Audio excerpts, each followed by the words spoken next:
মুহাম্মাদুর রাসূলুল্লাহ সাল্লাল্লাহু। তাহলে আমরা কোরআন থেকে আলোচনা শুনবো, রাজি আছেন তো সবাই? আমরা অনুসরণ করব একটা কিতাবের, ওই কিতাবটার নাম কি? কথা বলেন। ওই কিতাবের অনুসরণ করতে রাজি আছেন? কে কে রাজি আছেন দুহাত তুলে আল্লাহকে দেখান। সবাই দেখান। এই কিতাবের অনুসরণ করলে লাভ না লস? কথা বলেন। এমন একটি কিতাবকে আমরা গাইডলাইন হিসাবে মেনে নিয়েছি, এই কিতাবের মধ্যে কোনো ভুল আছে? কোনো সন্দেহ? লা রাইবা ফি হুদাল্লিল মুত্তাকিন। এমন একটি কিতাব আমরা অনুসরণ করি, অনুকরণ করি, যেই কিতাবের মধ্যে কোনো ভুল। এই কিতাবটা অনুসরণ করতে রাজি আছেন সবাই? এই পৃথিবীতে অনেকগুলো গ্রন্থ আছে, প্রত্যেকটা গ্রন্থের মধ্যে ভুল আছে না নেই? সব গ্রন্থের মধ্যে ভুল আছে। আপনি মহাভারতের মধ্যে যাবেন, মহাভারতের মধ্যে ভুল আছে। আপনি রামায়ণ পড়বেন, রামায়ণের মধ্যে ভুল আছে।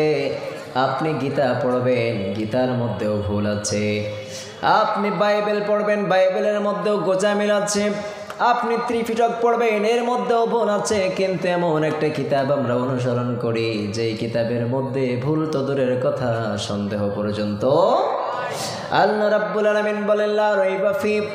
এমন একটি কিতাব তোমাদের জন্য গাইডলাইন হিসাবে পাঠিয়েছি, যেই কিতাবের মধ্যে ভুল তো দূরের কথা, সন্দেহ পর্যন্ত নাই। আর এই কিতাবের আইন বাস্তবায়ন করার জন্য যুগে যুগে নবী রাসূলরা জীবন পর্যন্ত দিয়েছেন, ঠিক কিনা? এই কিতাবের আইন বাস্তবায়ন করার জন্য সাহাবায়ে কেরাম জীবন দিয়েছেন। এই কিতাবের আইন বাস্তবায়ন করার জন্য যুগে যুগে নবী আলাইহিস সালাতু ওয়াস সালাম জেলের মধ্যে আবদ্ধ হয়েছে, ঠিক কিনা? বিশ্বনবী সাল্লাল্লাহু আলাইহি ওয়াসাল্লাম এই কোরআনের যখন দাওয়াত দিলেন, শিহাবে আবু তালিবের মধ্যে 3 বছর বন্দী করে রাখছেন, ঠিক কিনা? সব সাহাবায়ে কেরামকে শিহাবে আবু তালিবের মধ্যে বন্দী করে রাখছেন শুধুমাত্র একটাই কারণে, কোরআনের দাওয়াতকে প্রসারের কারণে, ঠিক কিনা? কথা বলেন। এই কোরআনের আইন আমরা এমনি এমনি পাই নাই। এই কোরআনটা আমাদের কাছে এমনি এমনি আসে নাই। এই কোরআনটা সাহাবায়ে কেরামের রক্তের ওপর দিয়ে এই কোরআনটা আমরা পেয়েছি, ইসলামটা পেয়েছি, ঠিক কিনা? এই ইসলামের জন্য আবার যদি জীবন দিতে হয়, এই কোরআনের আইন বাস্তবায়ন করার জন্য যদি আবারও জিহাদ করতে হয়, রাজি আছেন না নাই? কথা বলেন। সাহাবায়ে কেরাম এই কোরআনের আইন বাস্তবায়ন করার জন্য নিজের স্ত্রীকে বিধবা বানিয়েছেন, নিজের সন্তানকে এতিম বানিয়েছেন, নিজের পিতামাতাকে সন্তানহারা বানিয়েছেন, তবে ইসলামের জন্য তারা জীবনটা ওয়াকফ করে দিয়েছেন, ঠিক কিনা? সাহাবায়ে কেরাম যেমন যুগে যুগে তারা সব সময় ইসলামের জন্য জীবন দিয়ে গেছেন, আমাদেরকেও যদি ইসলামের জন্য জীবন দিতে হয়, আমার এই কলিজার টুকরা জীবনটাকে দিতে আমরা প্রস্তুত আছি না নাই? কথা বলেন। ইসলামের জন্য জীবন দিবে যারা, আল্লাহর জান্নাতে প্রবেশ করবে। কারণ 2 ফোঁটা পানির দাম রাব্বুল আলামিনের কাছে সব থেকে বেশি। 1 নম্বর হলো যে সমস্ত ব্যক্তি কোরআনের আইন বাস্তবায়ন করার জন্য জিহাদের ময়দানে যায়, আর জিহাদের ময়দানে যাওয়ার পরে নিজের তাজা রক্ত ঢেলে দিয়ে ইসলামকে সমন্বয় করে, ইসলামের পতাকাকে উড্ডীন করে, ইসলামের আইনকে বাস্তবায়ন করার জন্য যেই সমস্ত ব্যক্তি জিহাদের ময়দানে যাওয়ার পরে নিজের রক্তের টুকরাটা ফেলে দেয়, এই রক্তের টুকরা মাটিতে পড়ার আগে আগে রাব্বুল আলামিন ওই শহীদের জিন্দেগির গুনাহগুলো মাফ করে দেয়। সুবহানাল্লাহ। তাহলে জিহাদের ময়দান আমাদের জন্য 1 নাম্বার। জিহাদের ময়দান যদি আবারও আসে, আমরা জিহাদের ময়দানে যেতে চাই কি চাই না? কথা বলেন। কারণ বিশ্বনবী সাল্লাল্লাহু আলাইহি ওয়াসাল্লাম 40 বছর কাফেররা কিছু বলে নাই। 40 বছর আবু জেহেল আবু লাহাব কিছু বলে নাই, বিশ্বাসী উপাধি দিয়েছিলেন, আল আমিন উপাধি দিয়েছিলেন। কিন্তু যখন কোরআনের দাওয়াত দিয়েছেন, তখন বিশ্বনবী কাফেরদের শত্রু হয়েছে, ঠিক কিনা? এই যে মক্কার অলিতে গলিতে বিশ্বনবী সাল্লাল্লাহু আলাইহি ওয়াসাল্লামকে মারধর করতেন, মারধর করে রক্তাক্ত করতেন। কিন্তু সাইয়েদনা খাদিজা, মা খাদিজাতুল কুবরা রাদিয়াল্লাহু আনহা, বিশ্বনবী সাল্লাল্লাহু আলাইহি ওয়াসাল্লাম ইসলামের দাওয়াত দেওয়ার জন্য রাতের বেলা বের হয়ে যেতেন, আর মা খাদিজাতুল কুবরা দরজার নিকটে দাঁড়িয়ে থাকতেন। সুবহানাল্লাহ পড়ে। স্ত্রীরা তো এমন হওয়া উচিত, স্ত্রীরা হবে স্বামীকে সুন্দরভাবে খেদমত করবে, চিল্লায় বলেন ঠিক কিনা? কিন্তু এই সমাজের মধ্যে স্ত্রী, এমন স্ত্রী আছে যারা স্বামীর ওপরে কথা বলে, আছে না নাই? কথা বলেন। প্রত্যেকটা স্ত্রী একটা কথা বলার কারণে জাহান্নামে চলে যাবে। কয়টা কথা? সে যদি নামাজ পড়ে, সে যদি রোজাও রাখে, দিনের সব হুকুমগুলো সুন্দরভাবে যদি মেনে নেয়, কিন্তু একটা কথা বলার কারণে কোথায় যাবে? জাহান্নামে চলে যাবে। খবরদার, স্ত্রীদেরকে বলি, মা বোন যারা আছে, মা বোন আছে না অনেক, মা বোনদেরকে বলি, খবরদার এই কথাটা আপনার হাজব্যান্ডকে কখনো বলবেন না। খবরদার। বিশ্বনবী সাল্লাল্লাহু আলাইহি ওয়াসাল্লাম যখন মেরাজে গেলেন, মেরাজে যাওয়ার পরে সাইয়েদনা জিবরাইল আলাইহিস সালাতু ওয়াসসালাম বিশ্বনবীকে ঘুরায় ঘুরায় দেখতেছেন, দেখাচ্ছেন সব কিছু। তো বিশ্বনবী সাল্লাল্লাহু আলাইহি ওয়াসাল্লাম একবার লক্ষ্য করলেন অনেক মহিলা এক জায়গায় জাহান্নামের মধ্যে জ্বলতে শুরু করেছে। বিশ্বনবী সাল্লাল্লাহু আলাইহি ওয়াসাল্লাম সাইয়েদনা জিবরাইলকে বললেন, ও জিবরাইল, এই যে মহিলা, অসংখ্য মহিলা দেখা যায় যে জাহান্নামের আগুনের মধ্যে জ্বলতেছে, এরা হলো কারা? সাইয়েদনা জিবরাইল আলাইহিস সালাতু ওয়াসসালাম বললেন, ও নবী, এরা কোন অপরাধে এসেছে আপনি জানেন না? বিশ্বনবী বললেন, এরা কি নামাজ পড়ে নাই? সাইয়েদনা জিবরাইল বললেন, ও নবী, এরা নামাজ পড়েছে। বিশ্বনবী বললেন, তাহলে কি এরা রোজা রাখে নাই? বিশ্বনবী বললেন, এরা রোজাও রেখেছে, ইসলামের সব আইনগুলো মেনে নিয়েছে, স্বামীর খেদমত করেছে, ইসলামের যতগুলো আহকাম সবগুলো তারা পূরণ করেছে, কিন্তু তার হাজব্যান্ডের সাথে, তার স্বামীর সাথে একটা কথা বলার কারণে রব্বুল আলামিন তাদেরকে জাহান্নামে নিক্ষেপ করলেন। বিশ্বনবী সাল্লাল্লাহু আলাইহি ওয়াসাল্লাম বললেন, ও জিবরাইল, এই কথাটা কি? কোন কথাটা? যে এই কথা বলার কারণে রব্বুল আলামিন এদেরকে জাহান্নামে দিয়েছেন। আমার উম্মতদেরকে আমি এই কথাটা জানাতে চাই, কারণ আমার উম্মতদেরকে আমি জাহান্নামে দেখতে চাই। সাইয়েদনা জিবরাইল আলাইহিস সালাতু ওয়াসসালাম বললেন, ও নবী, এরা শুধুমাত্র ওই কথাটা বলেছে, স্বামী সারা জীবন তাদেরকে সব কিছু দিয়ে গেছে, সারা জীবন সব কিছু তাদেরকে দিয়ে গেছে, শাড়ি দিয়েছে, অর্থ দিয়েছে, সম্পদ দিয়েছে, যা প্রয়োজন সব কিছু তাদেরকে দিয়েছে, কিন্তু হঠাৎ করে কোনো একটা কারণে তার স্বামী একটা কাজ করতে পারে নাই। কিন্তু ওই হাজব্যান্ডকে বললেন, আমি হয়ে তোমার ঘর করছি, ভিন্ন কেউ হলে তোমার ঘর কখনোই করতো। আমি হয়ে এখনো পর্যন্ত টিকে আছি, ভিন্ন কেউ হলে থাকতো। এমন কথা বলে কি বলে না? কথা বলেন। শতকরায় 99% মহিলা মনে হয় এই কথার সাথে যুক্ত আছে না নাই? খবরদার, আজকে থেকে তওবা করবেন, যা বলেছেন এই পর্যন্তই শেষ। অথবা স্বামী একটা জিনিস আপনাকে এনে দিল, না এনে দেওয়ার পরে আপনি স্বামীকে শুকরিয়া আদায় না করে স্বামীকে বললেন, এমন জিনিস মানুষে পড়ে, এই জিনিসটা কি মানুষে দেয় কাউকে? এমন বলে কি বলে না? কথা বলেন। খবরদার, স্ত্রী যারা আছো, খবরদার, এই কথা কোনো বলা যাবে? এই কথা যদি আপনি বলে ফেলেন, আজকে স্বামীর হাত ধরে ক্ষমা চেয়ে নেবেন যে খবরদার, আপনার হয়ে আজ পর্যন্ত, আপনার বাড়ি হয়ে, আমি হয়ে আপনার সংসার করছি, তা না হলে ভিন্ন কেউ হলে আপনার সংসার করতো। খবরদার, স্ত্রীদেরকে সাবধান করে দেই, দ্বিতীয়বার কখনো আপনার হাজব্যান্ডকে এই কথা কখনো বলবেন না। কারণ আপনি যদি রোজাও করেন, আপনি যদি ইবাদতও করেন, আপনার কোনো ইবাদত কাজে লাগবে, একটা কথা বলার কারণে আপনি জাহান্নামী হয়ে যাবেন। এজন্য খবরদার, মা বোনদেরকে বলে দেই, কখনোই জাহান্নামে আমরা যেতে চাই নাকি? তাহলে মা বোনরা কখনোই এই কথাটা বলবে না। আল্লাহ কবুল করুক, পড়ে না আমিন। আমি আজকে মনে করছিলাম যে 7 শ্রেণীর মানুষকে আল্লাহ তাআলা অপছন্দ করে, এই 7 শ্রেণীর ব্যক্তি নিয়ে কথা বলতে চেয়েছিলাম। সময় সংক্ষেপ হয়ে আসছে, আধা ঘন্টার মধ্যে শেষ করবো ইনশাআল্লাহ। রাজি আছেন? তো 7 শ্রেণীর মানুষকে আল্লাহ তাআলা কি করেন? অপছন্দ করেন। এই 7 শ্রেণীর মানুষের মধ্যে আমার নামটা আছে কিনা আজকে আমরা জেনে নিব। রাজি আছেন? এই 7 প্রকার মানুষের ভিতরে আমার নামটা আছে কি নাই আমি বলে গেলে আপনারা বুঝতে পারবেন। 1 নম্বর হচ্ছে আল মুতাদুন, যারা সীমা লঙ্ঘন করে। কি করে? যারা সীমা অতিক্রম করে, এদেরকে আল্লাহ তাআলা পছন্দ করে। এই সমাজের মধ্যে অনেক মানুষ আছে যারা সীমা লঙ্ঘন করে, আছে না নাই? ক্ষমতা পাওয়ার পরে নিজেকে এত পরিমাণ প্রমোট করে, নিজেকে বড় মনে করে যে সীমা লঙ্ঘনকারীর মধ্যে অন্তর্ভুক্ত হয়ে যায়, আছে না নাই? এই সমাজের মধ্যে অনেক মানুষ আছে যারা সীমা লঙ্ঘন করে। আল্লাহ তাআলা এই সীমা লঙ্ঘনকারী ব্যক্তি থেকে আমাদেরকে হেফাজত করুক, পড়ে না আমিন। বিশ্বনবী সাল্লাল্লাহু আলাইহি ওয়াসাল্লাম জিহাদের ময়দানে সাহাবায়ে কিরামদেরকে পাঠাবেন। সাহাবায়ে কিরামদেরকে বললেন, খবরদার, তোমরা যখন জিহাদের ময়দানে যাবে, ফসলের ক্ষেতগুলো তোমরা ধ্বংস করবে না, গবাদি পশুর উপরে হাত উঠাবা না, নারীদের উপরে তোমরা কখনো অস্ত্র ব্যবহার শিশুদের ওপরে অস্ত্র ব্যবহার করবা না, যারা বৃদ্ধ বয়সে উপনীত হয়েছে এদের ওপরে তোমরা হাত উঠাবা না, খবরদার। এই সমাজের মধ্যে অনেক মানুষ আছে, ভাই ভাইয়ের সাথে যদি ঝগড়া থাকে ফসলের ক্ষেতগুলো নষ্ট করে দেয়। আমাদের বাংলাদেশে আছে, এখানে কি আছে? মাছের খাবারগুলো, মাছ চাষ করে মাছের খাবারের মধ্যে বিষ মিশ্রিত করে মাছগুলো ধ্বংস করে দেয়, এমন ডাকাত আছে না নাই? এরাই হলো সীমা লঙ্ঘনকারী। যদি এইগুলো করে, অথবা ফসলের ক্ষেত অথবা বিভিন্ন প্রজেক্ট যারা করে, এই প্রজেক্টগুলো তাকে তো কিছু করতে পারছে না, কিন্তু এই প্রজেক্টগুলো ধ্বংস করে দেয়, এই সমস্ত যারা ধ্বংসত্ব কাজ করে এরাই হচ্ছে সীমা লঙ্ঘনকারী অন্তর্ভুক্ত। নাউজুবিল্লাহ পড়ে। এই সমস্ত সীমা লঙ্ঘনকারীর সাথে আমাদের কোনো সম্পর্ক। যারাই সীমা লঙ্ঘন করেছে আল্লাহ তাআলা তাদেরকে ধ্বংস করে দিয়েছে। আর আপনি যদি লক্ষ্য করেন, পূর্বের জামানায় ফেরাউন সীমা লঙ্ঘন করেছে, আল্লাহ তাআলা তাকে নীল দরিয়ায় চুবাতে চুবাতে দুনিয়া থেকে ধ্বংস করে দিয়েছে, ঠিক কিনা?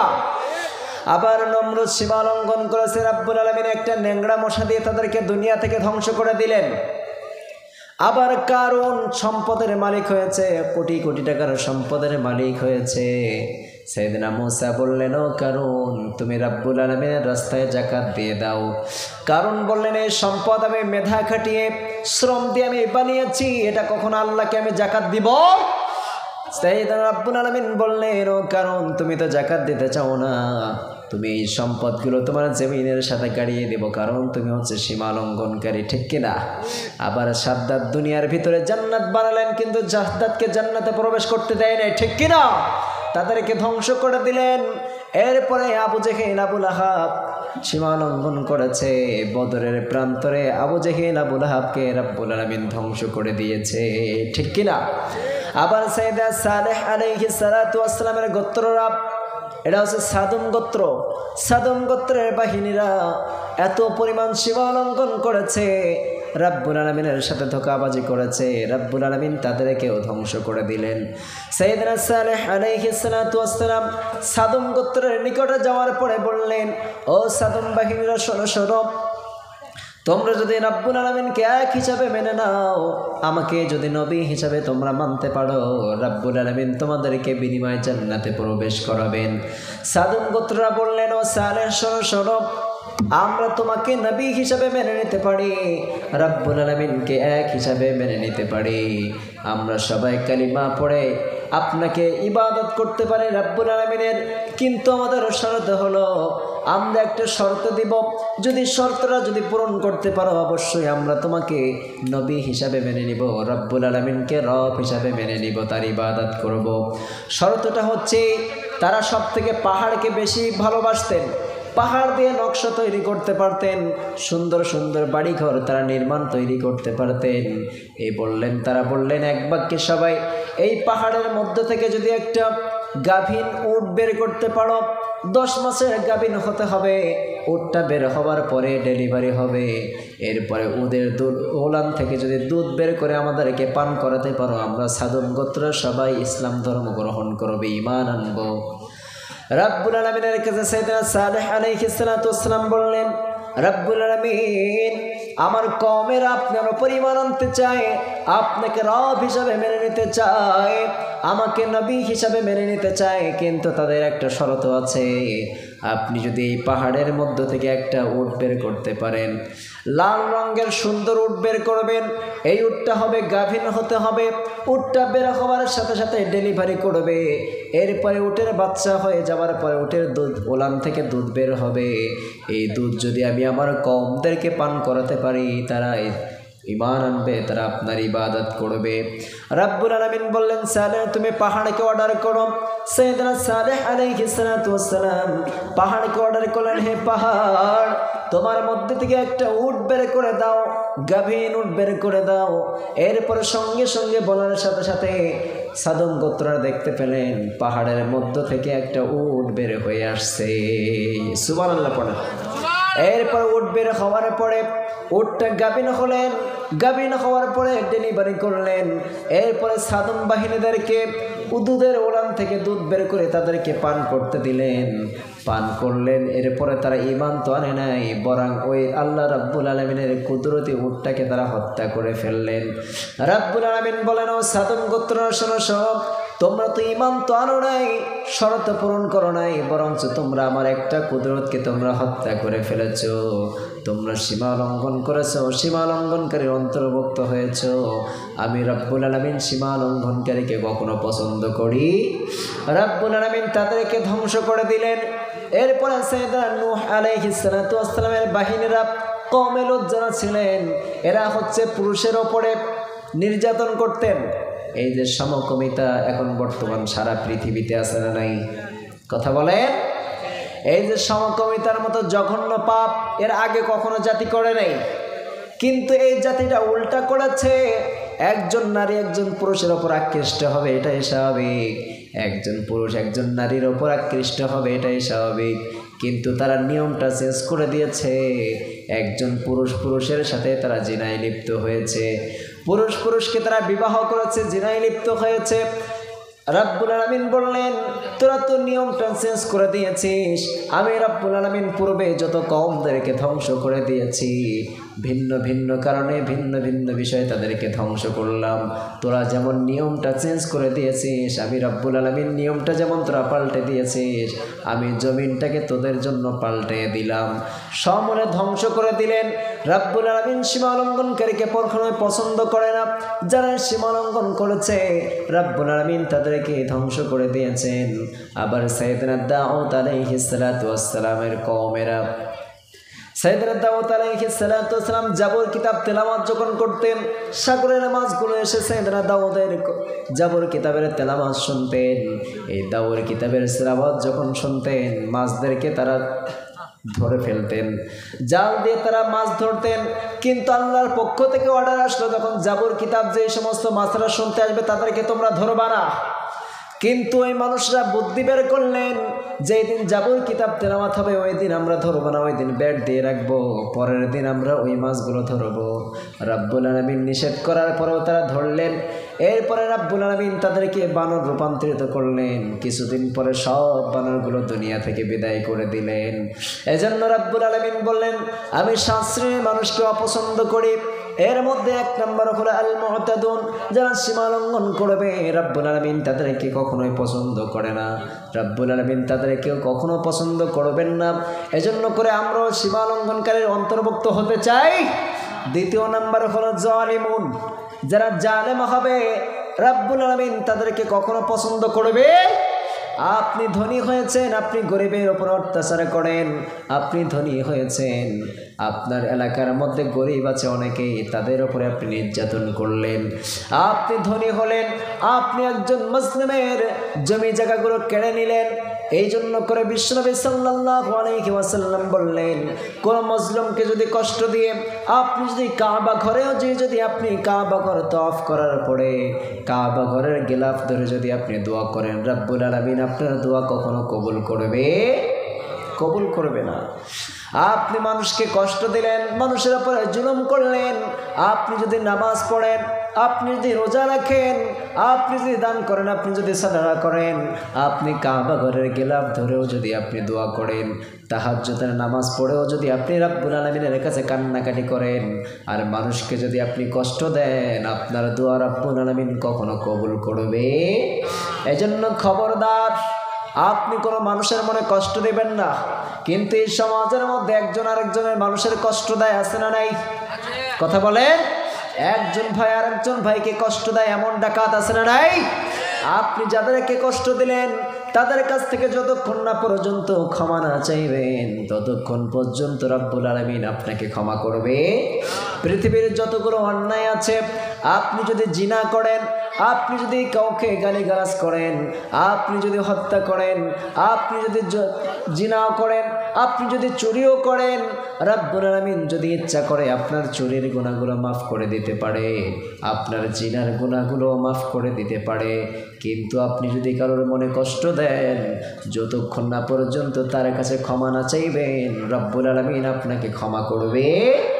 এজন্য আপনি যাকে কষ্ট দিয়েছেন তার কাছ থেকে আপনাকে ক্ষমা চাইতে হবে, ঠিক কিনা? এই সমাজের মধ্যে অনেক সন্তান আছে যারা পিতামাতার উপরে জুলুম করে, আছে না নাই? পিতামাতার উপরে জুলুমের ভার চাপিয়ে দেয়, পিতামাতার সাথে অন্যায়ভাবে আচরণ করে, পিতামাতার মনে কষ্ট দেয়, এমন সন্তান আছে না নাই? কথা বলে। আপনি আপনার মাকে কষ্ট দিলেন, আর কিয়ামত পর্যন্ত যদি আপনার হায়াত হয়, আপনি যদি কিয়ামত পর্যন্ত হায়াত পান, কিয়ামত পর্যন্ত যদি আপনি তওবা করেন, আপনার তওবা রব্বুল আলামিনের দরবারে কবুল হবে। আপনি যতক্ষণ না পর্যন্ত আপনার পিতা মাতার থেকে ক্ষমা না চাইবেন, ততক্ষণ পর্যন্ত একজন ক্ষমা করবে না, তিনি কে? এজন্য খবরদার, পিতামাতার মনে কষ্ট দেওয়া যাবে নাকি? পিতামাতার সাথে খারাপ ব্যবহার করা যাবে নাকি? এই সমাজের মধ্যে অনেক সন্তান আছে যারা পিতামাতাকে গালি দেয়, পিতামাতার গায়ে হাত উঠায়, বৃদ্ধাশ্রমে ভর্তি করে দেয়। আছে না নাই? অনেক আছে, তার অভাব নেই। অনেক প্রমাণ আছে আমাদের বাংলাদেশে।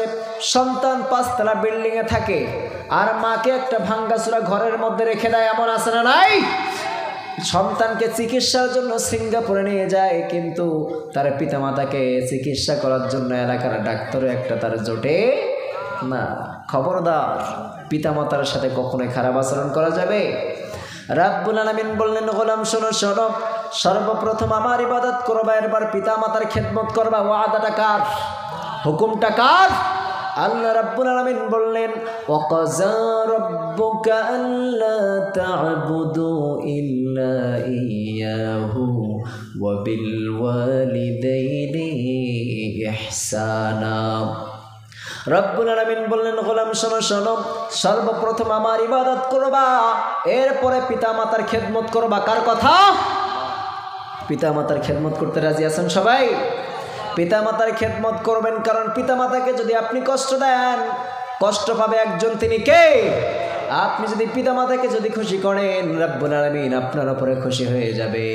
আর পিতামাতাকে যদি আপনি কষ্ট দেন, আপনার উপরে নারাজ হয়ে যাবে একজন, তিনি কে?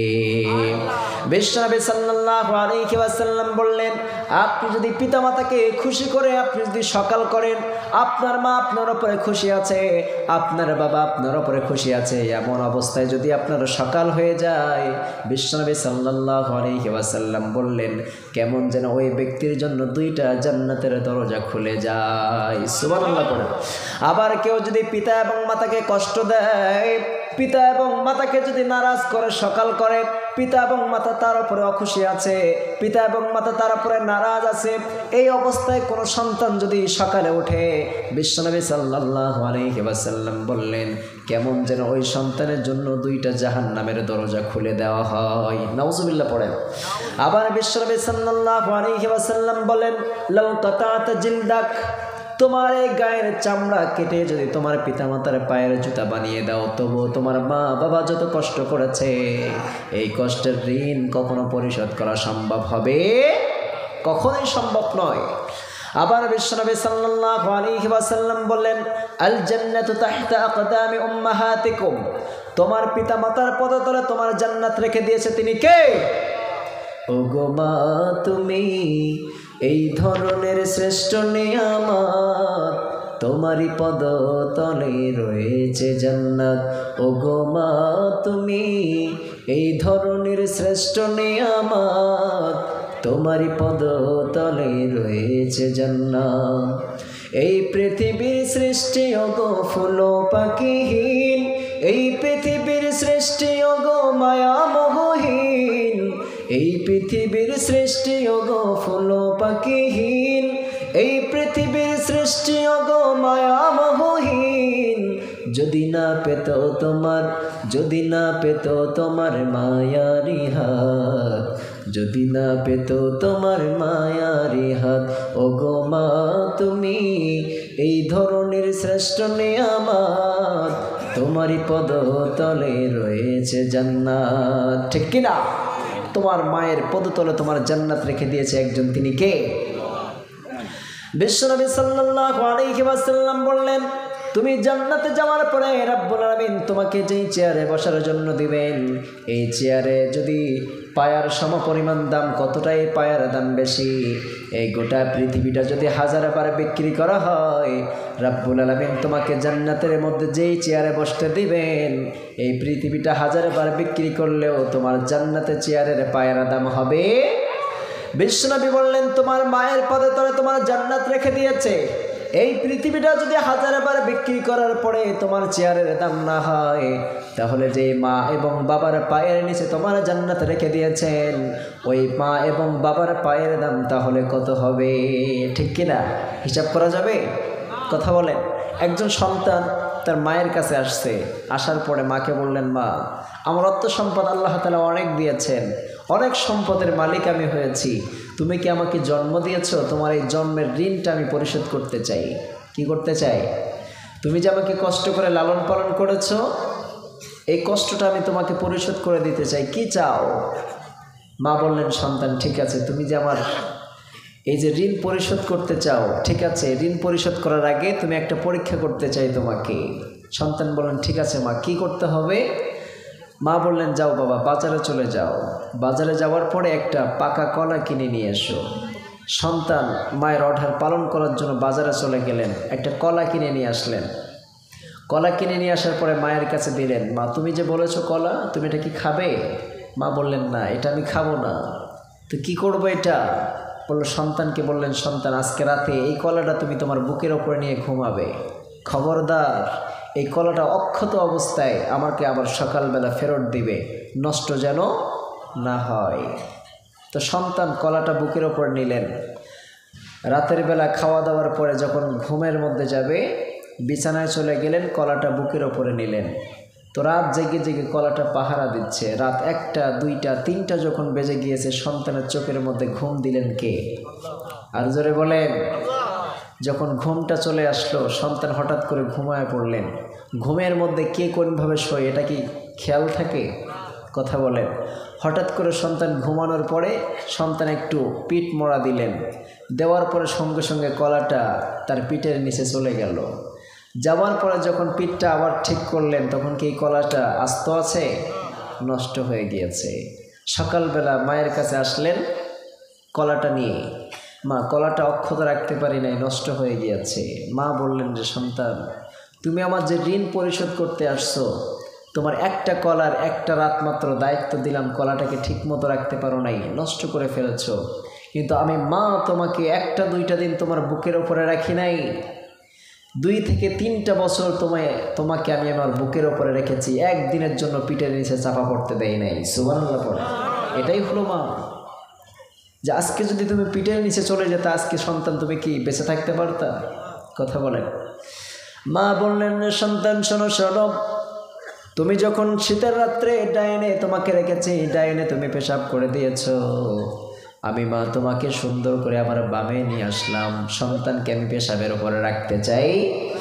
আবার তুমি বামে পেশাব করে দিয়েছ, আমি নিজে পেশাবের উপরে ঘুমায় গেলাম, তোমাকে বুকের ওপরে রেখেছি। আবার গভীর রাতে, শীতের রাত্রে তুমি আমার বুকের ওপরে পেশাব করে দিয়েছ, আমার ড্রেসগুলো চেঞ্জ করে আবার নতুন পোশাক পরলাম, এরপরে তোমাকে সুন্দর করে বুকের মধ্যে নিয়ে আবার ঘুমালাম, তোমার ওপরে আমি রাগ করি নাই। সুবহানাল্লাহ পড়ে। এটাই হলো মা। এত সুন্দর করে তোমাকে আমি মানুষ করলাম, কিন্তু সন্তান তুমি আজকে আমাকে ঋণ পরিশোধ করতে চাচ্ছ। সন্তান সঙ্গে সঙ্গে মায়ের পা দুখানা জড়ায় ধরে বললেন, গো মা, ভুল হয়ে গেছে, আমাকে মাফ করে দেন, আর চাই না, তোমাকে আর কখনো আমি ঋণ পরিশোধ করতে চাই না। 1000 টাকা কেন, আমার যতগুলো সম্পদ রব্বুল আলামিন দিয়েছেন, সব সম্পদ যদি আপনার পায়ের নিচে রাখি, তবু একটা রাতের ঋণ আমি পরিশোধ করতে পারবো। বিশ্বনবী সাল্লাল্লাহু আলাইহি ওয়াসাল্লাম বললেন, খবরদার, পিতামাতার সাথে কখনোই খারাপ ব্যবহার করবা না, কারণ তোমার মা তোমাকে কত কষ্ট করে লালন পালন করেছে। সালাসুনা শাহরা, 30 মাস তোমার মা তোমাকে দুগ্ধপান করিয়েছে। বিশ্বনবী সাল্লাল্লাহু আলাইহি ওয়াসাল্লাম এক সময় সাহাবায়ে কিরামদেরকে নসিহত করলেন। এমন সময় দূর থেকে একজন মহিলা হেঁটে আসতেছেন। বিশ্বনবী সাল্লাল্লাহু আলাইহি ওয়াসাল্লাম ওই মহিলাটা দেখে বসা থেকে উঠে দাঁড়ালেন, এরপরে নিজের রুমালটা জমিনের মধ্যে বিছায় দিলেন। ওই মহিলাটা আসলেন, এরপরে বিশ্বনবী তাকে বসতে দিলেন বিশ্বনবীর চাদরের ওপরে। এরপরে বিশ্বনবী তাকে কিছু হাদিয়া তোহফা দিলেন। বিশ্বনবীর মাথায় হাত রেখে দোয়া করে মহিলাটা হাদিয়া নিয়ে চলে গেলেন। সব সাহাবায়ে কেরাম অবাক হয়ে গেলেন, ইয়া রাসূলুল্লাহ, এই মহিলাটাকে আপনি তো কোনো মহিলাকে এমন করে সম্মান করেন নাই, কোনো মহিলাকে এমন করে আপনি হাদিয়া তোফা দেন নাই, কোনো মহিলাকে আপনার নিজের রুমালের উপরে বসতে দেন নাই। এই মহিলাটাকে বিশ্বনবী সাল্লাল্লাহু আলাইহি ওয়াসাল্লাম বললেন, ও সাহাবায়ে কেরাম, এই মহিলাটা কোনো দুনিয়ার সাধারণ কোনো মহিলা নয়। তোমরা তো সবাই জানো জন্মের পূর্বে আমার বাবা ইন্তেকাল করেছে, বাবাকে হারিয়েছি। জন্মের পরে আমার মাকে দুনিয়া থেকে বিদায় হতে দেখেছি, কিন্তু আমাকে যিনি দুধ পান করালেন সালাসুনা শাহরা, 30 মাস যিনি আমাকে দুগ্ধ পান করালেন, তিনি হলেন এই শহরে নয় তায়েফের ময়দানে থাকেন। যিনি আমাকে দুধ পান করিয়ে এত বড় করেছেন, তিনি হলেন আমার দুধমা হালিমাতুস সাদিয়া। সুবহানাল্লাহ। তবে বিশ্বনবীকে শুধুমাত্র দুধ পান করালেন, বিশ্বনবীকে পেটে রাখেন নাই, বিশ্বনবীকে ডেলিভারিও করেন নাই, শুধুমাত্র একটু দুধ পান করালেন। তাকে যদি বিশ্বনবী এত সম্মান করতে পারে, আর যেই মা আপনাকে কষ্ট করে 10 মাস 10 দিন গর্ভের মধ্যে রেখেছেন, আবার কষ্ট করে ডেলিভারি করলেন, এরপরে সুন্দর করে লালন পালন করলেন, 30 মাস তোমাকে দুগ্ধ পান করালেন, তুমি বিছানায় পেশাব করে দিয়েছো, তোমার বিছানার পরিষ্কার করলেন, তুমি পায়খানা করে দিয়েছো, বাথরুম করে দিয়েছো, তোমার বাথরুম পরিষ্কার করলেন। যেই মা এত কষ্ট করলেন, ওই মার ঋণ কখনোই কি পরিশোধ করা যাবে নাকি? কথা বলেন। এজন্য খবরদার, পিতামাতার সাথে কখনোই নাফরমানি করা যাবে, পিতামাতার উপরে কখনোই জুলুম করা যাবে না। এজন্য বিশ্বনবী সাল্লাল্লাহু আলাইহি ওয়াসাল্লাম বললেন, রব্বুল আলামিন 7 শ্রেণীর মানুষকে অপছন্দ করেন। এর মধ্যে 1 নম্বর হলো আল মুতাদুন, যারা সীমা লঙ্ঘন করে তাদেরকে রব্বুল আলামিন কখনো পছন্দ করে না। 2 নম্বর হলো জালিমুন, যারা জালেম, এদেরকে রব্বুল আলামিন কখনো পছন্দ করে। এজন্য কখনোই জুলুমের মধ্যে অন্তর্ভুক্ত হতে চাই না কি আমরা? কখনোই জুলুমের মধ্যে অন্তর্ভুক্ত হতে চাই না। এরপরে 3 নম্বর হলো যারা অপচয়কারী, রব্বুল আলামিন তাদেরকে অপছন্দ করেন কে? অপচয় যারা করে এদেরকে অপছন্দ করে কে? আমরা যখন মাঝে মধ্যে রেস্টুরেন্টে যাই, রেস্টুরেন্টে যাওয়ার পরে দেখা যায় অর্ধেক জিনিসও খাই না, অনেকগুলো অর্ডার করি, কিন্তু সবের থেকে অল্প অল্প করে খাই, বাকিটা সব কি করে দেই? নষ্ট করে ফেলি। এই অপচয় করা যাবে?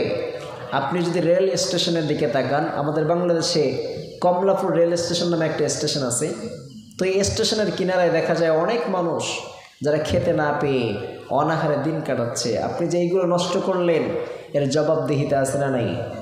কথা বলেন। অবশ্যই জবাবদিহিতার কাঠঘরে আপনাকে দাঁড়াতে হবে। এই যে অনাহারে মানুষগুলো আছে, আপনি যে খাওয়া নষ্ট করছেন, এর জবাবদিহিতা কার কাছে দিতে হবে? কথা বলেন।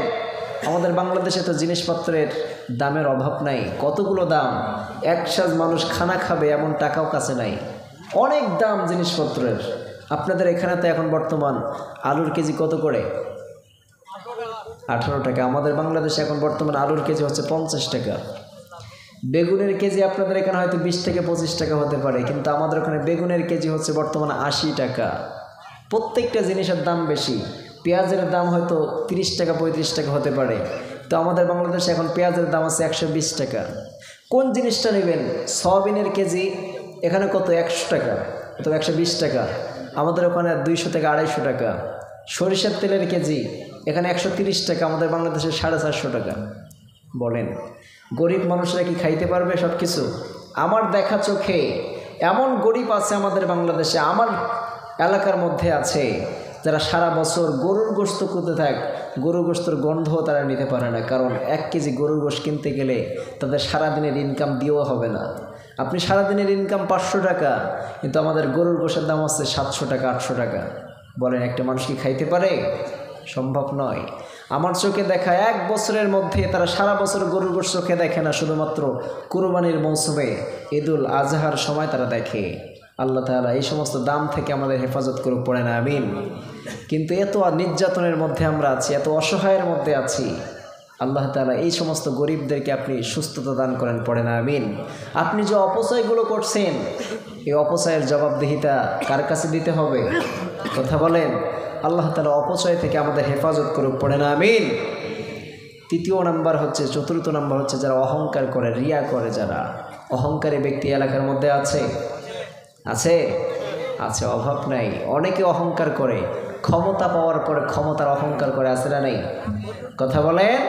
আপনি যখন দুনিয়া থেকে বিদায় হয়ে যাবেন, আল্লাহ তাআলা কিয়ামতের ময়দানে তখন অহংকারী ব্যক্তির মতো দাপট দেবে। নিমানিল মুলকুল ইয়াউম লিল্লাহিল ওয়াহিদিল কাহ্হার। আজকে ক্ষমতা কার? দুনিয়ার মধ্যে ক্ষমতা পাওয়ার পরে অহংকার করেছিলিস, টাকার গরম দেখিয়েছিলিস, অর্থের গরম দেখাইছিস, আজকের ক্ষমতা কার? কথা বলেন ঠিক কিনা? আপনি দুনিয়ায় ক্ষমতা পাওয়ার পরে ক্ষমতার অহংকারী করলেন, আপনি দুনিয়ায় টাকা পাওয়ার পরে টাকার অহংকারী করলেন। আবার এই সমাজের মধ্যে অনেক মানুষ আছে যাদের চেহারা ভালো, চেহারা নিয়ে অহংকার করে, আছে না নাই? মেয়েরাও চেহারা নিয়ে অহংকার করে, আছে না নাই? আপনি যে চেহারার অহংকারী করলেন, এই চেহারাটা আপনাকে দিল কে? ইচ্ছা করলে চেহারাটার মধ্যে ক্ষত দিতে পারতো কে? কিন্তু রাব্বুল আলামিন এত সুন্দর চেহারা আপনাকে বানালেন, এত সুন্দর চেহারা আপনাকে দিলেন, চেহারা দিয়ে কখনোই অহংকার করা যাবে নাকি? কথা বলেন। চেহারা যদি ভালো হয় অহংকার আছে, টাকা যদি বেশি হয়ে যায় অহংকার আছে, ক্ষমতা যদি হয়ে যায় অহংকার আছে। কিন্তু রব্বুল আলামিন বললেন এই সমস্ত দেওয়ার মালিক একজন, তিনি কে? ওয়া তুইজ্জু মান তাশা ওয়া তুযিল্লু মান তাশা। রব্বুল আলামিন বললেন আমি যাকে ইচ্ছা তাকে ক্ষমতা দান করি, যাকে ইচ্ছা তাকে ইজ্জত দান করি, যাকে ইচ্ছা তাকে সম্মানের চেয়ার থেকে আবার নিচে নামাতে পারেন কে? এজন্য রব্বুল আলামিন বললেন তাবারাকাল্লাযী বিয়াদিহিল মুলকু ওয়া হুয়া আলা কুল্লি শাইইন কাদির। রব্বুল আলামিন বললেন গোলাম শোনো শোনো, আমি যাকে ইচ্ছা তাকে ক্ষমতা দেই, এই পৃথিবীর সব কিছুর উপর ক্ষমতাশীল একজন, তিনি কে? ইচ্ছা করলে আপনার ক্ষমতাটা অহরণ করে নিতে পারে কে? ক্ষমতা কেড়ে নিতে পারে কে? এজন্য রব্বুল আলামিন বললেন আমি ক্ষমতা দেওয়ার মালিক, সম্মান দেওয়ার মালিক। ক্ষমতা পাওয়ার পরে অহংকার করা যাবে? ক্ষমতা দেওয়ার পরে কখনো অহংকার করবা না, কারণ আমি রব্বুল আলামিন সব কিছুর উপর ক্ষমতাশীল। সমস্যা হয়েছে? আচ্ছা আচ্ছা, যাই হোক, একটু ভালো করে বসে যান। ঘুম আসতেছে আপনাদের? শেষ করে দেই, 2টা বেজে গেল তো প্রায়। তাহলে ক্ষমতাশীল একজন, তিনি কে? ক্ষমতার কখনো বাহাদুরি করা যাবে? ক্ষমতার কখনো অহংকার দেখানো যাবে? ক্ষমতার অহংকার দেখাবি না। আজকে টাকা দিয়েছি তোকে, এই টাকাটা কেড়ে নিতে পারে কে? কথা বলেন। যে কোনো সময় যে কোনো মুহূর্তে ক্ষমতা আপনাকে কেড়ে নিতে পারে কে? এজন্য খবরদার, ক্ষমতার বাহাদুরি করা যাবে নাকি? টাকার গরম দেখানো যাবে? টাকা তোকে দিয়েছি, টাকার গরম দেখাবি না, ঠিক কিনা? ক্ষমতা দিয়েছি, ক্ষমতার গরম দেখাবি না, ঠিক কিনা? এই ক্ষমতা আমি তোকে দিয়েছি, আবার ক্ষমতাটা কেড়ে নিতে পারে কে? আজকে তোকে রাজার সিংহাসনে বসিয়েছি, আগামীকাল তোকে ফকির বানাতে পারে কে? আমার দেখা চোখে আমার এলাকার মধ্যে এমন একজন ব্যক্তি ছিল, এত ধন সম্পদের মালিক ছিল। প্রথম বয়সে আমি যখন হই নাই তখন শুনছি যে ইনি এত টাকার মালিক ছিলেন, এত ক্ষমতার মালিক ছিলেন যে উনি বাজার করতে বাজারে যাবে তার নিজের জমির ওপর দিয়ে, মানে অন্যের জমির ওপর দিয়ে সে বাজার করতে যাবে না, এত ক্ষমতার দাপট ছিল। কিন্তু আল্লাহ তাআলা মৃত্যুর সময় এমন করেছে যে ভিক্ষা করে মানুষের দ্বারে দ্বারে যে যাওয়ার পরে ভিক্ষা করে তার নিজের জীবনটা বাস্তবায়ন করতে হয়েছে, ঠিক কিনা? খবরদার। এজন্য টাকা তোমাকে দিয়েছি বলে টাকার অহংকার দেখানো যাবে নাকি? ক্ষমতা তোমাকে দিয়েছি বলে ক্ষমতার অপব্যবহার করা যাবে নাকি? আজকে তুমি যে মানুষের উপরে জুলুম করতেছো, এমন একটা সময় আসবে, এমন একটা সময় আসবে তোমার উপরে জুলুম করবে কে? এজন্য খবরদার। রব্বুল আলামিন কিয়ামতের ময়দানে বলবেন লিমানিল মুলকুল ইয়াউম লিল্লাহিল ওয়াহিদিল কাহ্হার। দুনিয়ার মধ্যে তোমরা বাহাদুরি করেছিলা, দুনিয়ার মধ্যে ক্ষমতার দাপট দেখাচ্ছিলা, আজকে তোমরা কোথায়? সে ক্ষমতাশীলরা কোথায়? সব নিশ্চুপ হয়ে দাঁড়িয়ে থাকবে, আল্লাহ তাআলার সামনে কথা বলার সাহস শক্তি থাকবে। এজন্য খবরদার, ক্ষমতার বাহাদুরি দেখানো যাবে না। আজকে ক্ষমতা পেয়েছি বলে মানুষের উপর অত্যাচার করা যাবে, জুলুম করা যাবে? আমাদের বাংলাদেশে ক্ষমতা পাওয়ার পরে এমন নির্যাতন করা শুরু করেছে, মানুষ যদি তার পাওয়ারটা কেড়ে নিতে চায়, মানুষ যদি তার ধ্বংস করে দিতে চায়, সে এমনও কাজ করতেছে পাওয়ারে থাকার জন্য, গদিতে বসার জন্য এমন কাজ করে যে মানুষ রাতের বেলা ঘুমাচ্ছে, গ্রেফতার হয়ে যাচ্ছে, কিন্তু সে কি কারণে গ্রেফতার হচ্ছে সে নিজে জানে না। যারা গ্রেফতার করছে তার যে কি কারণে গ্রেফতার করছে তা পুলিশেরাও জানে না। এমন অবস্থা হচ্ছে। আল্লাহ তাআলা এই সমস্ত ক্ষমতার বাহাদুরি থেকে আমাদেরকে হেফাজত করুক, পড়ে না আমিন। আরও জোরে পড়ে না আমিন। এই সমস্ত ক্ষমতা আমরা চাই না। ক্ষমতা দিয়েছে বলে কি অহংকার করা যাবে নাকি? সাইয়েদনা ওমর ফারুক রাদিয়াল্লাহু আনহু অর্ধজাহানের খলিফা ছিলেন, তিনি কি অহংকারী ছিলেন? কথা বলেন। কিন্তু আজকে তুমি ক্ষমতা পাওয়ার পরে যে মুসলমানদের উপরে নির্যাতন করছো, এমন একটা সময় আসবে মুসলমানরা তোমার উপরে রাজত্ব করবে। চিল্লায় বলেন ঠিক কিনা? মুসলমান জাতি 700 বছর এই ভারতে ক্ষমতায় দখলে ছিলেন, একজনও বলতে পারবে না যে আপনাদের ওপর আক্রমণ তো কোনো কথা বলেছে বা আক্রমণ করেছে। চিল্লায় বলেন ঠিক কিনা? কিন্তু তোমরা শুধুমাত্র কয়দিন ক্ষমতায় আসছো, এরপরে মুসলমানদের ওপরে নির্যাতন করছো, অবশ্যই এর বিচার একদিন না একদিন হবে। চিল্লায় বলেন ঠিক কিনা? অবশ্যই বিচার হবে। এখন আমরা মজলুম অবস্থায় পড়ে আছি, এর বিচার জবাবদিহিতে আছে না নেই? কথা বলেন। এজন্য রেডি হয়ে যান। আপনি ক্ষমতার বাহাদুরি দেখান, আপনি পাওয়ার দেখান, নো উইল অ্যাবাউট। অবশ্যই আল্লাহ তাআলা যেন আমাদের সকলকে এই ক্ষমতার গরম থেকে আমাদের হেফাজত করে, বলেন আমিন। আরও জোরে পড়েন। রাজি আছেন তো সবাই? তাহলে টাকার গরম দেখাবেন, ক্ষমতার গরম দেখাবেন, চেহারার গরম দেখাবেন? খবরদার। এই যে চেহারার যে আমরা অহংকার করি, চেহারার মধ্যে সামান্য একটু আল্লাহ তাআলা যদি ইচ্ছা করে চেহারার মধ্যে দাগ করে দিলে আপনার চেহারাটা নষ্ট হয়ে যাবে। চিল্লায় বলেন ঠিক কিনা? কিন্তু আপনার অন্তরের মধ্যে যে ক্ষত আছে, এই ক্ষতটা দেখার মতো কেউ আছে? কেউ নাই। আপনি চেহারায় যদি কারো দাগ পড়ে যায়, সকালবেলা চলে যাবেন ডাক্তারের কাছে, ডাক্তার সাহেব এত সুন্দর চেহারা, আমার এই চেহারার মধ্যে কালো দাগ পড়েছে, এমন একটা ঔষধ আমাকে দেন যাতে করে দ্রুত করে এই দাগটা চলে যায়, কারণ আমি লোক সমাজে মুখ দেখাতে পারছি। আপনি সামান্য একটু ক্ষত হয়েছে আপনার চেহারার মধ্যে, চেহারা সুন্দর করার জন্য আপনি ডাক্তারের কাছে চলে গেলেন। আপনার চেহারার মধ্যে সামান্য একটু ক্ষত হয়েছে, কালো স্পট পড়েছে, এজন্য করে ডাক্তারের কাছে গেলেন। কিন্তু আপনার অন্তরের মধ্যে গুনাহ করতে করতে আপনার চেহারাটা ভালো আছে, কিন্তু আপনার অন্তরটা এমন হয়ে গিয়েছে, আপনি গুনাহ করতে করতে আপনার অন্তরটা কালো করে ফেললেন। এই যে কালো অন্তরটা, কোনোদিনও বলছেন নাকি যে ডাক্তার সাহেব এমন একটা ডাক্তারের কাছে যান যে ডাক্তারের কাছে গেলে আপনার কালো অন্তরটাকে পরিষ্কার করে দিতে পারে? একজনের কাছে কি গেছেন নাকি? আপনার চেহারায় কালো দাগ পড়ে গেলের জন্য সঙ্গে সঙ্গে ডাক্তারের কাছে চলে গেলেন, কিন্তু আপনার অন্তরের মধ্যে যে কালো দাগগুলো পড়ে আছে, এই কালো দাগগুলো উঠানোর জন্য একদিনের জন্য আপনি রোহের ডাক্তারে কখনো গেছেন নাকি? কথা বলেন। আপনি চেহারায় দাগ পড়লে জন্য আপনি ডাক্তারের কাছে গেলেন, কিন্তু আপনার অন্তরের যে একটা ক্ষতগুলো পড়ে আছে, আপনি কখনো কোনো ইমাম সাহেবের কাছে যান নাই, কখনো উলামায়ে কেরামের কাছে যান নাই, কখনো পীর সাহেবের কাছে যান নাই। যাওয়ার পরে আপনি বলবেন, ও ডাক্তার সাহেব, আমার এই অন্তরের মধ্যে গুনাহ করে করে অন্তরটা কালো হয়ে গিয়েছে, এই অন্তরের দাগগুলো উঠানোর জন্য এমন একটা ঔষধ দেন যে ঔষধের কারণে আমার অন্তরের দাগগুলো উঠে যায়। এই যদি অন্তরের দাগগুলো যদি উঠাতে চান, কার জিকির করতে হবে? এজন্য রাব্বুল আলামিন বলেন, ইয়া আইয়ুহাল্লাযীনা আমানু যকুরুল্লাহা যিকরান কাসীরা ওয়াসাব্বিহুহু বুকরাতাও ওয়া আসীলা। রাব্বুল আলামিন বললেন, গোলাম শোনো শোনো, তোমার চেহারার মধ্যে দাগ পড়ে গিয়েছে, আপনি সঙ্গে সঙ্গে ডাক্তারের কাছে চলে গেলেন, কিন্তু আপনার অন্তরের মধ্যে যে কালো দাগ পড়ে গেছে, এই অন্তরের দাগগুলো উঠানোর জন্য রব্বুল আলামিনের জিকির ছাড়া কখনোই সম্ভব হবে? আপনার জামা যদি ময়লা হয়ে যায়, এই জামাটা পরিষ্কার করার জন্য সাবান সোডার প্রয়োজন হয়, আপনি সাবান না দিলে আপনার জামা যেমন পরিষ্কার হয় না, আপনার অন্তরটা কালো দাগ পড়ে গিয়েছে, এই অন্তরটা জিকির ছাড়া পরিষ্কার হবে? এজন্য সকাল সন্ধ্যায় জিকির করবেন কার? এই যে গোটা পৃথিবীতে যত মাখলুকাত রব্বুল আলামিন বানালেন, প্রত্যেকটা মাখলুকাত, সব মাখলুকাতগুলো একজনের জিকির করে, তিনি কে?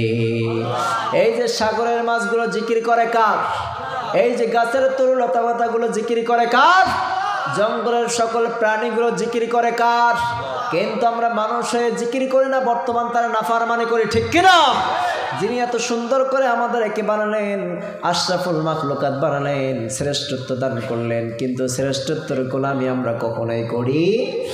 আমরা তারা সকাল থেকে নিয়ে সন্ধ্যা পর্যন্ত গুনাহের কাজে লিপ্ত থাকি, সকাল থেকে নিয়ে সন্ধ্যা পর্যন্ত গুনাহের কাজ করে। আবার বিশ্বনবী সাল্লাল্লাহু আলাইহি ওয়াসাল্লাম বললেন, ও গোলাম, তোমরা যতই গুনাহ করো না কেন, যতই অপরাধ করো না কেন, যদি তোমার গুনাহের থেকে মুক্তির জন্য রব্বুল আলামিনের কাছে তওবা করো, তোমার জিন্দেগির গুনাহগুলো মাফ করবে কে? আবার রব্বুল আলামিন বললেন, গোলাম শোনো শোনো, তোমরা যদি পাপ না করতা, তোমরা যদি অন্যায় না করতা, তোমাদেরকে ধ্বংস করে দিয়ে এমন একটা জাতি আমি বানাতাম, যেই জাতি সকালবেলা পাপ করত, বিকালবেলা আমার কাছে ক্ষমা চাইতো, আমি জিন্দেগির গুনাহগুলো মাফ করে দিতাম। আবার সন্ধ্যাবেলায় পাপ করতো, রাতের বেলা আমার কাছে ক্ষমা চাইতো, আমি রব্বুল আলামিন ওই বান্দার গুনাহগুলো ক্ষমা করে দিতাম। সুবহানাল্লাহ পড়ে।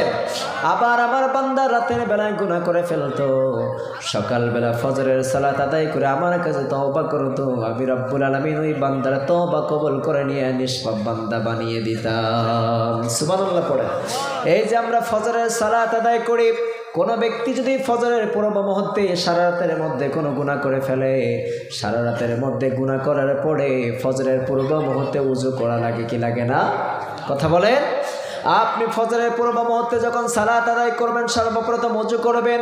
বিশ্বনবী সাল্লাল্লাহু আলাইহি ওয়াসাল্লাম বললেন, কোন বান্দা যদি রাতের বেলা গুনাহ করে ফেলে, হাতের দ্বারা কোনো যদি গুনাহ হয়ে যায়, বিশ্বনবী সাল্লাল্লাহু আলাইহি ওয়াসাল্লাম বললেন, ওই বান্দা যখন ওযু করার জন্য হাতের মধ্যে পানি লাগিয়ে দেয়, সারা রাত যদি হাত দ্বারা কোনো গুনাহ করে ফেলে, ওযুর পানি হাতে লাগার সাথে সাথে রব্বুল আলামিন তার হাতের গুনাহগুলো মাফ করে দেয়। এরপর ওযুর পানি জবানে অথবা মুখে লাগার সাথে সাথে রব্বুল আলামিন মুখের গুনাহগুলো মাফ করে দেয়। সুবহানাল্লাহ পড়ে। আবার ওযুর পানি পায়ে লাগার সাথে সাথে পায়ের গুনাহগুলো মাফ হয়ে যায়।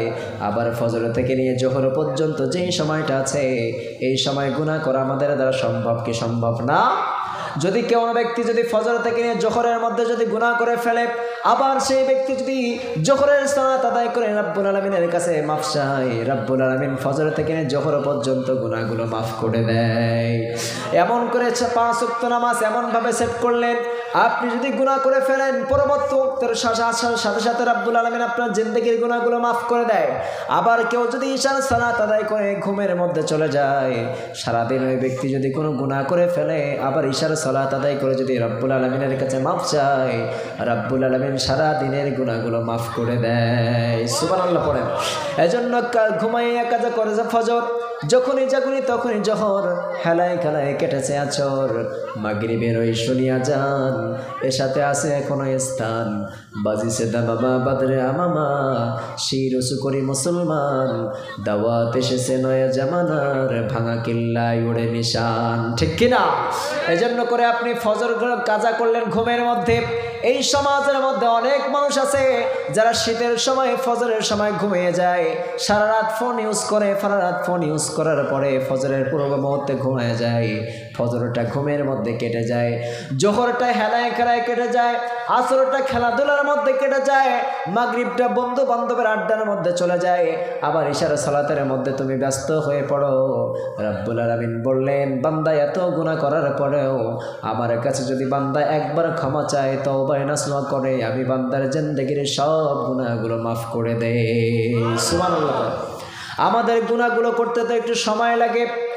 এই যে গুনাহগুলো করলেন, বিশ্বনবী সাল্লাল্লাহু আলাইহি ওয়াসাল্লাম বললেন, তোমার গুনাহ যদি সাগর পরিমাণ হয়ে যায়, রব্বুল আলামিনের রহমত হচ্ছে আসমান সম পরিমাণ।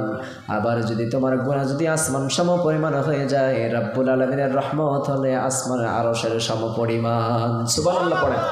আপনি যত গুনাহ করেন না কেন, আপনি যত অন্যায় করেন না কেন, আপনার গুনাহগুলো করতে হয়তো 10 বছর সময় লেগেছে, আপনার গুনাহগুলো করতে হয়তো 20 বছর সময় লেগে গিয়েছে, আপনার গুনাহগুলো করতে হয়তো 50 বছর 70 বছর সময় লেগে গিয়েছে, কিন্তু রব্বুল আলামিন বললেন, ওই 70 বছরের গুনাহ যদি বান্দা চায়, 1 মিনিটের মধ্যে আমার কাছ থেকে ক্ষমা চেয়ে নিতে পারে। সুবহানাল্লাহ পড়েন। এই যে 70 বছরের গুনাহগুলো 1 মিনিটের মধ্যে ক্ষমা করে, তিনি কে? আপনি রাতের অন্ধকারে রব্বুল আলামিনের কাছে যে বললেন, রব্বুল আলামিন অনেকগুলো অন্যায় করে ফেলেছি, অপরাধ করে ফেলেছি। আমি ছাড়া আপনার গোলাম এই পৃথিবীতে অভাব নাই, কিন্তু আপনি ছাড়া আমার এই পৃথিবীতে কোনো রব আছে নাকি? কথা বলেন। আপনার অনেকগুলো বান্দা আছে, আপনার পছন্দের বান্দা আছে, কিন্তু আপনি ছাড়া আমার কেউ আছে নাকি? কথা বলেন। কারণ আপনি ছাড়া আমার কেউ নাই। ও রব্বুল আলামিন, শয়তানের ধোকায় পড়ে গুনাহ করে ফেলেছি, অন্যায় করে ফেলেছি, অপরাধ করে ফেলেছি। আপনি যদি মাফ না করেন, কে আমাকে মাফ করবে? এমনভাবে যদি কান্না জড়িত কণ্ঠ নিয়ে কোনো বান্দা যদি রাতের অন্ধকারে রব্বুল আলামিনের কাছে ক্ষমা চায়, অথবা কোনো এক তাফসীর মাহফিলে এসে যদি ক্ষমা চায়, রব্বুল আলামিন 50 বছর 70 বছরের গুনাহগুলো 1 মিনিটের মধ্যে মাফ করে দেয়। সুবহানাল্লাহ পড়েন। এজন্য রব্বুল আলামিন বলেন, লা তাকনাতু মির রাহমাতিল্লাহ। বান্দা যত অন্যায় করো না কেন, যত অপরাধ করো না কেন, আমার রহমত থেকে বান্দা কখনো নৈরাশ হবা। আবার আমার বান্দা গুনাহ করার পরে যদি তওবা নাসুহা করো, রব্বুল আলামিন বললেন কেমন ভাবে তওবা করবা? রব্বুল আলামিন বললেন, ইয়া আইয়ুহাল্লাযীনা আমানু তুবু ইলাল্লাহি তাওবাতান নাসুহা। রব্বুল আলামিন বললেন, গোলাম শোনো শোনো, আমার কাছে কেউ যদি তওবা নাসুহা করে, তওবার মতো তওবা যদি করতে পারো, আমি রব্বুল আলামিন তোমার জিন্দেগীর সব গুনাহগুলো মাফ করে দিব। সুবহানাল্লাহ পড়ো। এজন্য তওবা নাসুহা করতে রাজি আছেন তো সবাই? আল্লাহ কবুল করুক, পড়ে না আমিন। আরো জোরে পড়ে না আমিন। যতগুলো কথা বলেছি আল্লাহ আমাদের সকলকে আমল করার তৌফিক দান করুক, পড়ে না আমিন। হুজুর হুজুর কই? শেষ করে দেই। আচ্ছা আচ্ছা, হুজুর কই? ক্যাম্প করবে কি? হুজুর আছেন তো? আচ্ছা, যাই হোক, অনেকগুলো কথা বলে ফেলেছি আপনাদের সামনে। ফার্স্ট টাইমে আমাকে মেদিনীপুর আসা, আমি এর আগে কখনো আসি নাই। আমি বেশিরভাগ প্রোগ্রাম করে আসাম এবং 24 পরগনার মধ্যে। আসাম প্রোগ্রাম করলে আমার কষ্ট হয় না, কারণ অনেক দূরের জানি, কিন্তু কষ্ট হয় না কেন জানেন? এই প্রোগ্রামগুলো আমার সব ফ্লাইটে হয়ে যায়, এজন্য কষ্ট হয় না। কিন্তু এই যে অনেক দূরে জার্নি করে আসলাম আপনাদের এখানে, প্রায় 250 কিলোমিটার দূরে, আল্লাহ তাআলা আপনাদের এখানে নিয়ে আসছেন। যতটুকু কথা বলেছি, কষ্ট পেয়েছেন কেউ? মাফ করে দিয়েছেন আমাকে? ছোট ভাই হিসাবে আমাকে ক্ষমা করে দিবেন। যাই হোক, অনেকগুলো কথা বলে ফেললাম। আল্লাহ তাআলা আমাদের সকলকে আমল করার তৌফিক দান করুক, পড়ে না আমিন। যাওয়ার আগে, যেহেতু আপনারা এখানে আসছেন অনেক কষ্ট করে, দেওয়ার মতো কিছু নাই, শুধুমাত্র আমি আপনাদের মেহমান।